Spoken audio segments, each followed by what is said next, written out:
ADATA Technology, a leading manufacturer of high-performance DRAM modules and NAND Flash products, announces that it has overclocked its dual-channel XPG SPECTRIX D41 RGB DDR4 memory module to 5000 MHz in an air-cooled configuration.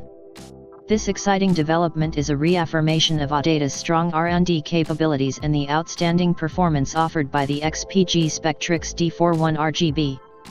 We are extremely thrilled to have reached this amazing milestone back in March, because it demonstrates once again the robust R&D capabilities of ADATA, and the passion that we have for advancing memory performance, said Tom Chan, director at ADATA Technology. For us, the next critical step will be working to make this more than just a technological milestone, but something that will be accessible to gamers, overclockers, and others, so that they can ultimately benefit from this amazing performance.